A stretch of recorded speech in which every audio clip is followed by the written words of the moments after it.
been 2 days since I did the scarf joint. Although it was pretty good, it wasn't perfect, but I need a perfect face to get a good joint when I put the two pieces of the neck back together. So I gave it some thought to figure out how I was going to accomplish this, because I need to make it not only smooth and flat, it's also got to be square and at the perfect angle at all points of the face. So what I've done is I put these scrap pieces of pine on the edges with glue, and then the two pieces of pine are parallel and level with the face of the top of the neck where the fretboard is mounted. And then I added these two pieces of aluminum angle iron to the pine with screws. What that's going to do is going to give me a surface where I can't sand beyond, and that's going to leave me with the perfect face that I need to make this joint. So the way I'm going to do this with the sanding is I've attached this sandpaper to the face of this old table saw, which isn't a table saw anymore. It's attached with adhesive spray, and it's just going to be a matter of going back and forth until I've got the face that I want. Here it is the very next day, and I've actually put in a lot more work than I thought I would to get this to be perfectly smooth. We're almost there. I'm still getting some material to come off.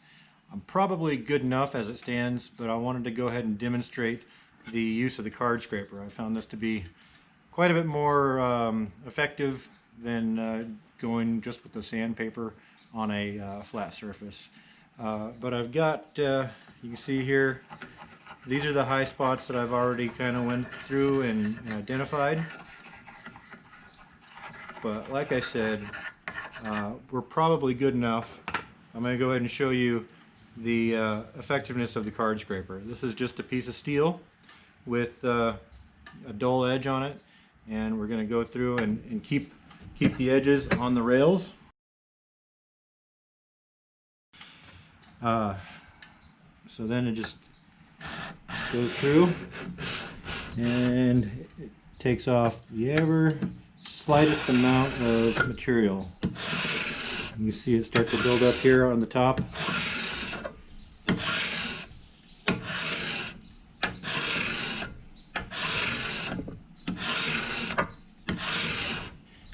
And I know once I get my pencil markings shaved off, and I can go through and check for flatness again.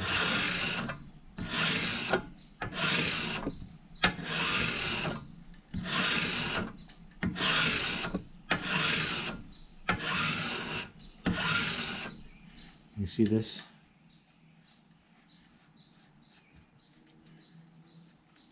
No, that's just coming off the high spots.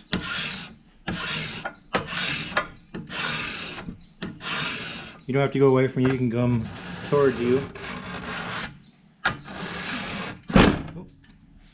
Without knocking everything off the table.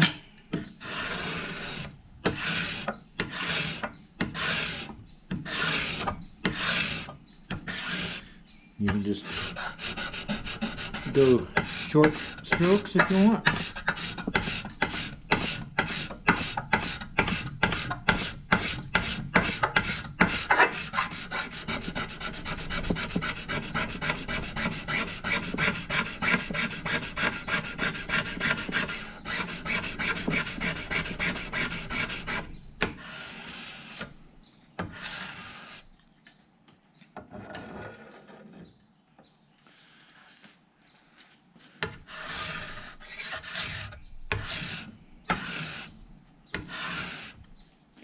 So this leaves a really smooth surface, probably better than sandpaper in a lot of cases.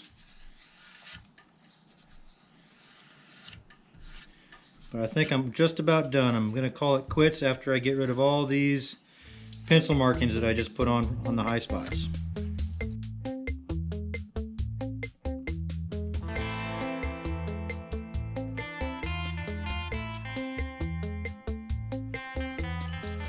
Now that I've got a flat and square surface on the jointing face, I'm going to actually hold off from doing the actual joint. Instead, I've got an opportunity now to go ahead and shape the headstock while it's flat, because if it's already jointed, then it's going to be at an angle and it's going to be harder to work with the tools that I've got to make the actual shape. Now I've got an opportunity to show off one of my favorite tools, and that's the laser. You see here in orange. I'm going to use the laser to cut out some templates of the headstock shapes that I've designed. I'm going to use those templates to place against the headstock and make a decision on which one to use. So now let's head over to the laser and watch it in action.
Pretty cool, right? So now that I've got my shapes all cut out here, I'm going to go ahead and place it right against the headstock and see what I have room for.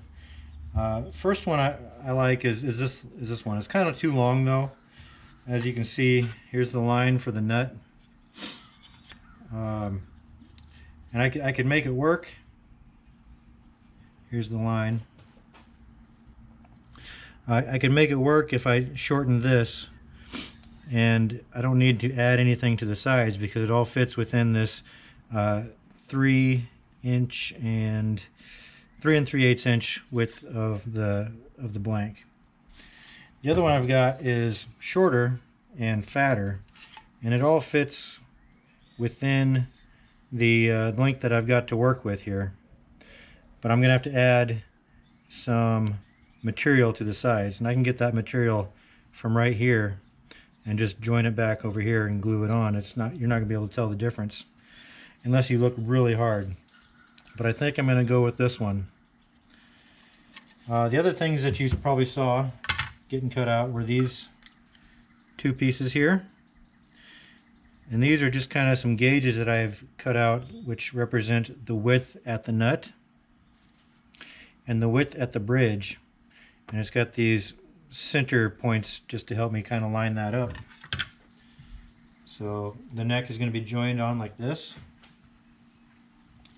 Bring the camera closer. Okay, so that's how wide the neck is at the nut. So all this is coming off. And then at the bridge, this is how wide it is. So the 34 inches on the scale that goes from here at the bridge all the way 34 inches up to the nut is going to be a difference of that much in taper. I'm going to talk you through the process of of why I'm going with this one versus this one. And it all comes down to the amount of room I left myself on the neck blank. So this is the one, I kind of like it a little better, but it's skinnier versus this one being shorter and fatter.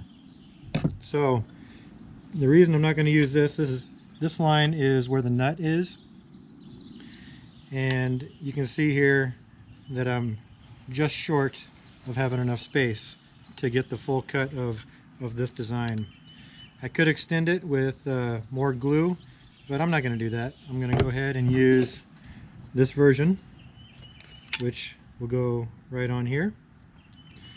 So after I made these designs, I went ahead and made a template for zeroing my machines, and I'll definitely go into that. But as you see here, it's got the center point for the bottom here, and then right here is another center point to help me align it on the stock. And then up here in the top corner is where the cutting bit is going to have to be homed every time I want to make a cut. There's going to be 3 different processes that I'm going to have to put through the machining process. And I need to make sure the machine is exactly the same, at the exact same starting point every time. And also have to make sure that the stock is in the exact same position under the machine every time. So this is how that looks when I got my center points aligned. So it's going to go into the CNC machine just like this.